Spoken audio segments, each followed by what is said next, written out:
Durante la misión para reconstruir las 6 apariciones fundamentales en los 40 días entre la resurrección y la ascensión, el camino se vuelve más empinado para Ray Downing. Una vez más, la imagen del cuerpo ensangrentado y mutilado del sudario de Turín muestra el camino. Lo bueno de las apariciones es que cada una se basa en la otra. En cada una se ve a Jesús de un modo diferente. María lo reconoce porque él la reconoció. En la otra aparición en Emaús es un ritual, lo que hace que ellos lo recuerden, que reconozcan a Jesús.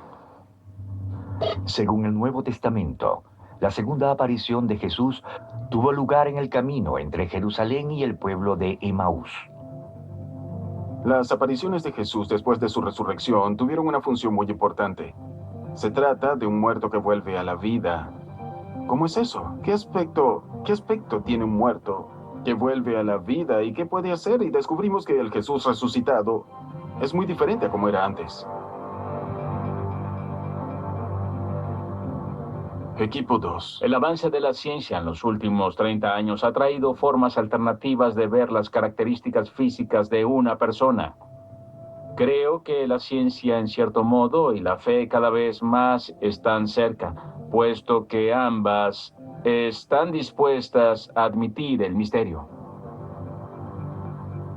En este tiempo hay muchos conflictos entre religión y ciencia, como si fueran dos cosas opuestas. Es muy importante que antes de llegar a ese punto reconozcamos el hecho de que nosotros, como historiadores y científicos, debemos ser sinceros.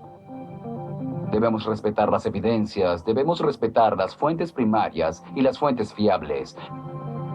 Creo que eso es lo que vemos en esos 40 días. Indaguemos y veamos qué ocurrió en realidad. ¿Qué ocurrió durante esos 40 días, según el Nuevo Testamento?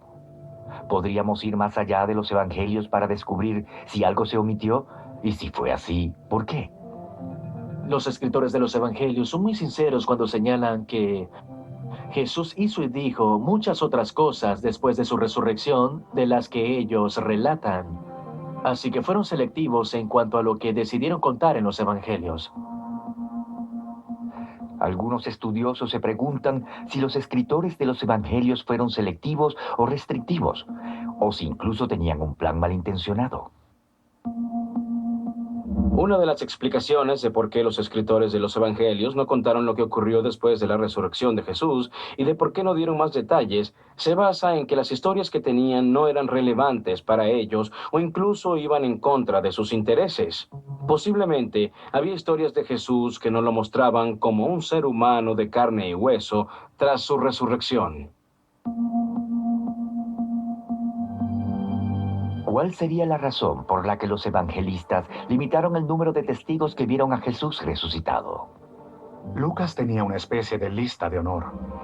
Él tenía en esa lista a determinadas personas, a los apóstoles, a los amigos íntimos de Jesús. Básicamente eso significaba: ya ustedes no tienen acceso a Jesús. Lo que sabrán es lo que le contaremos. Tenemos un monopolio, por así decirlo. Nadie más puede acceder a ella porque nadie más tiene acceso a Jesús, así de simple.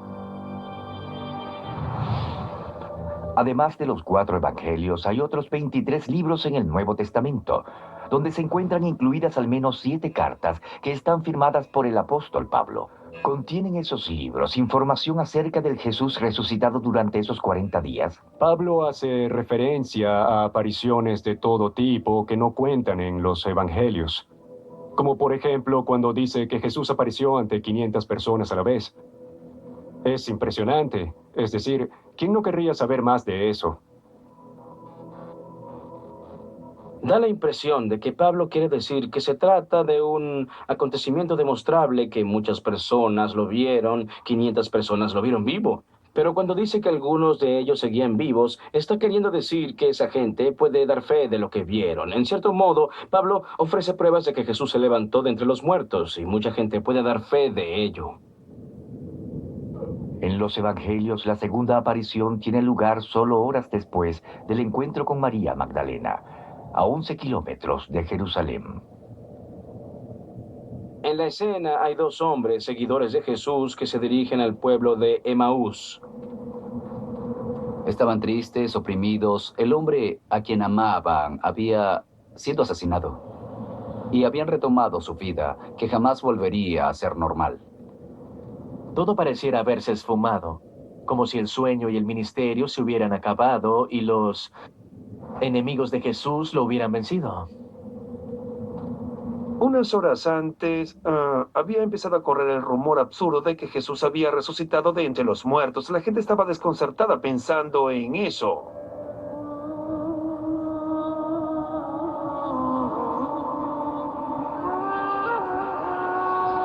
Un extraño se acerca.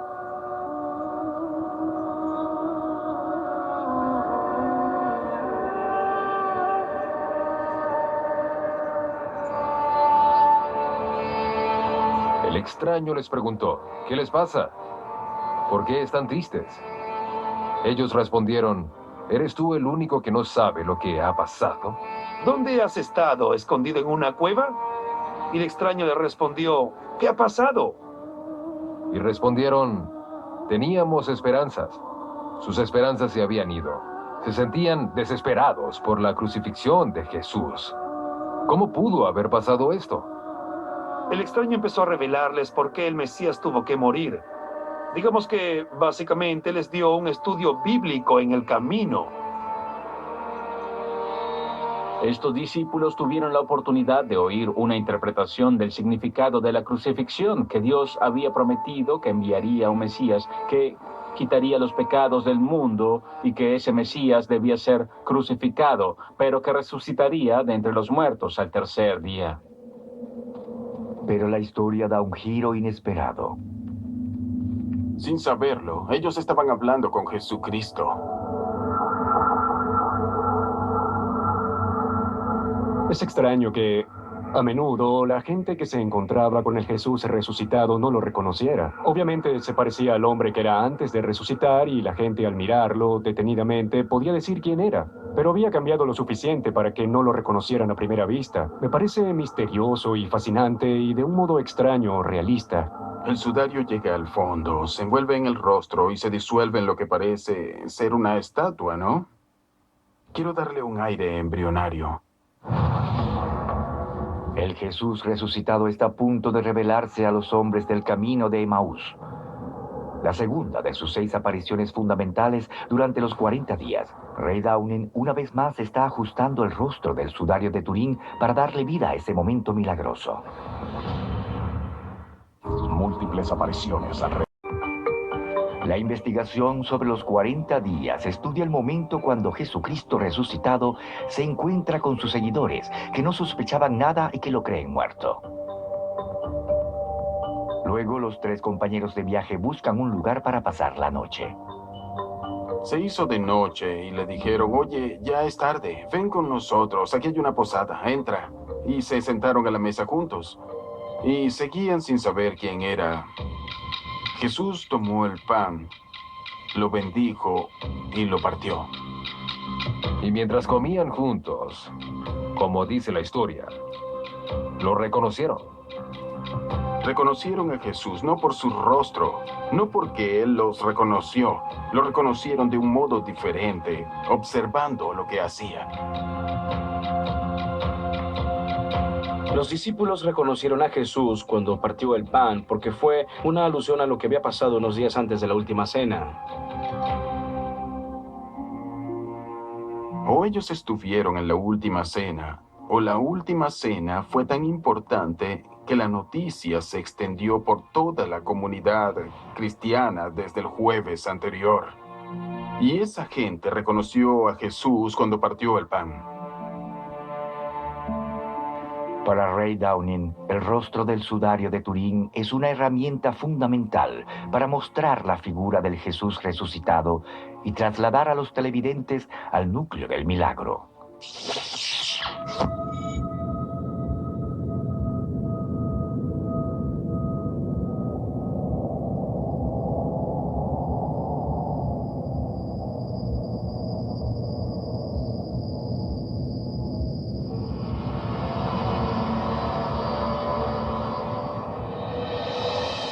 Cuando el pan tocó la mesa, Jesús desapareció. Y de inmediato se abrieron sus ojos. Él es Jesús. Él es el Jesús de Nazaret que ha resucitado. En ese momento Jesús se fue, desapareció de la vista y los discípulos se dijeron, ¿no nos ardía el corazón y no nos sentíamos bien mientras hablábamos con él? Es impresionante, era él.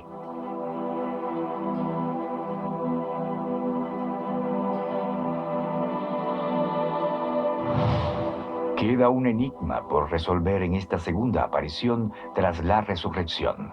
¿Por qué Jesús decidió revelarse de esa manera? Es al momento de partir el pan cuando comprendemos quién es Jesús. Es el cuerpo que debía partirse, que se había partido en la última cena. Es en ese acto eucarístico de partir el pan que uno comprende quién es Jesús. Alguien, en algún momento del día, en algún lugar del mundo, realiza este ritual. No hay comida que haya perdurado tanto como la última cena.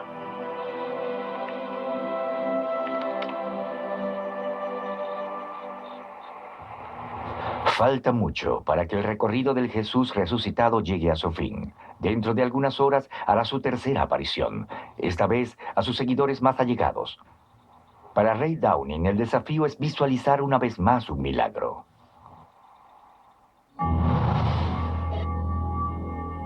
Cuando la gente dice la palabra milagro, se refieren generalmente a un acontecimiento que no tiene una explicación lógica obvia. La pregunta es, ¿debe usarse esa palabra? Es decir, ¿sabemos lo suficiente de física y de las leyes naturales de la Tierra como para calificar algo como milagro? No lo creo. Lo que debemos hacer es decir que no lo entendemos y luego buscarle una explicación. La ubicación de la tercera aparición. Un cenáculo en la antigua y sagrada ciudad de los judíos, Jerusalén. Jerusalén fue el epicentro de la violencia imperial.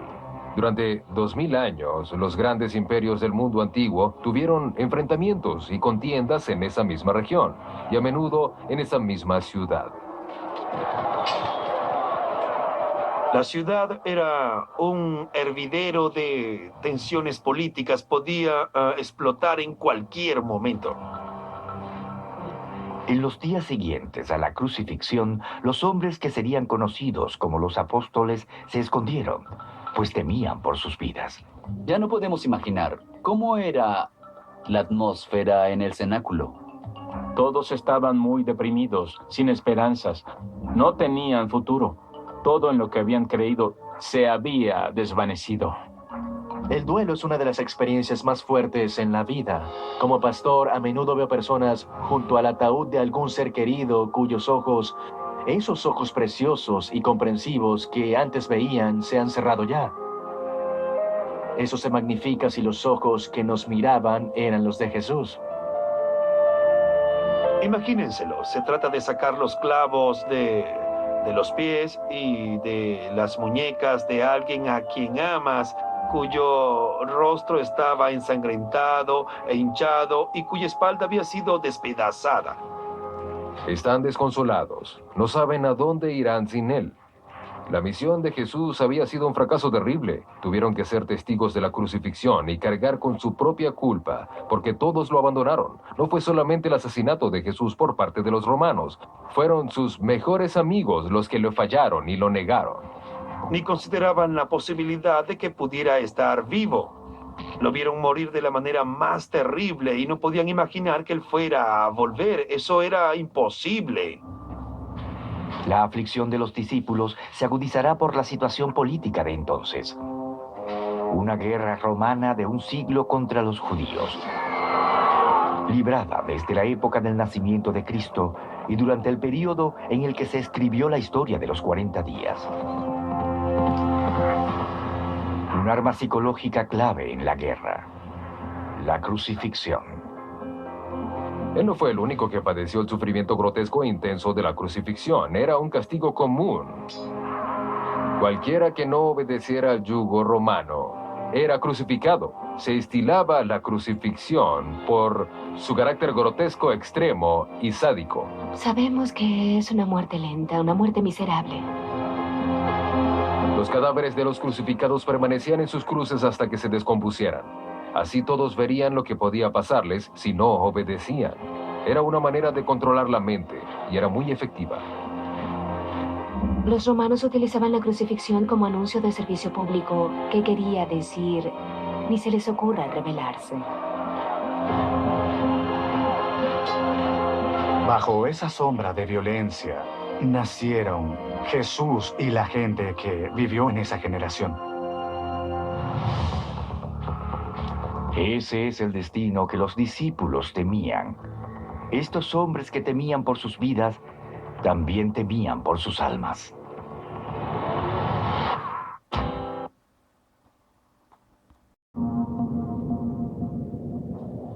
Mientras transcurren los 40 días, el terror de la violencia romana lleva a los seguidores de Jesucristo a ocultarse.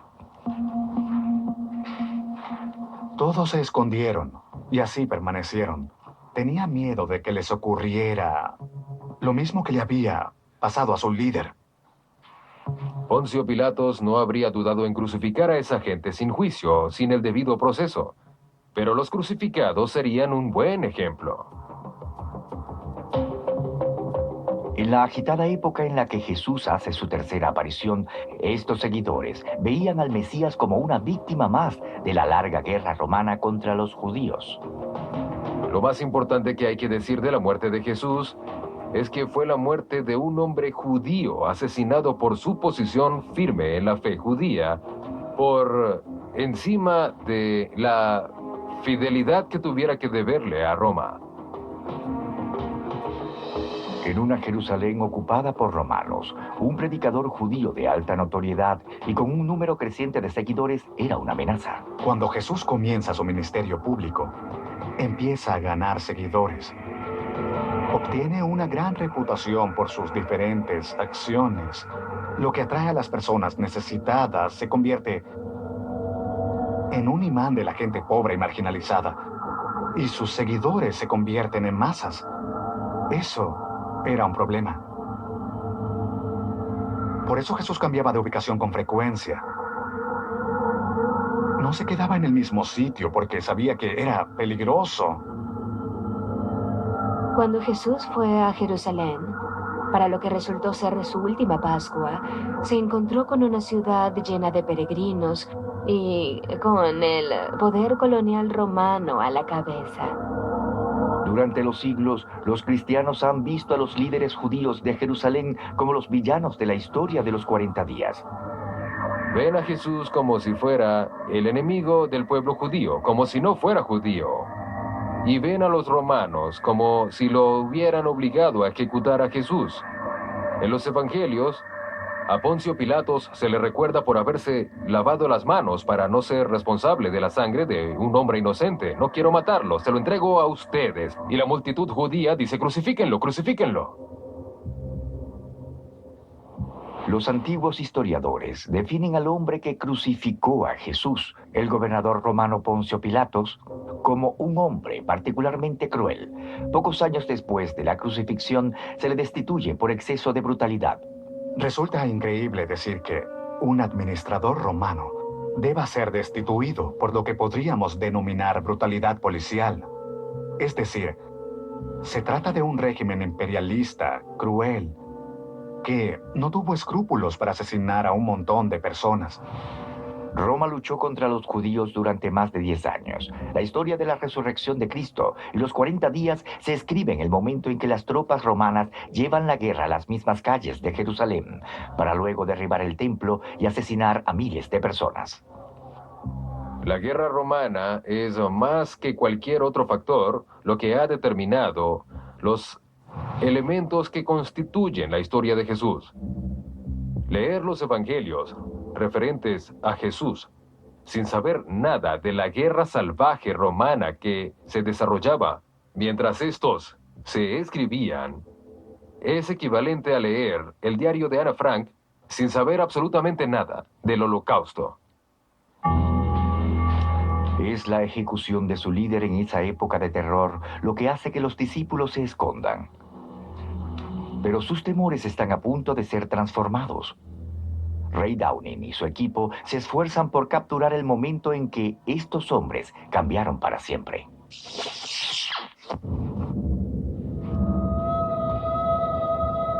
Parece que atraviesa las paredes, traspasa las puertas que estaban cerradas, que habían cerrado por miedo, y se para frente a ellos. De repente, Jesús aparece en medio de ellos. Jesús puede desplazarse en otras dimensiones. Él se mueve en el tiempo, como si fuera espacio. El tiempo para él es espacio. Yo pensaría que estoy alucinando, que no he dormido lo suficiente en los últimos días. E incluso si creo en Jesús, no sabría qué hacer en ese momento. ¿Por qué volvió? Dios nos dice con la resurrección que el cuerpo importa, que el físico importa y que está redimiendo este mundo material. Esta aparición de Cristo resucitado es ampliamente considerada como el momento decisivo de la historia de los 40 días. Y les dijo, la paz sea con ustedes. Él acabó con ese temor, acabó con el miedo. Y el temor fue su primera reacción tras la muerte de Jesús. Y de repente podían salir a las calles a proclamar públicamente que ellos tenían relación con Jesús de Nazaret.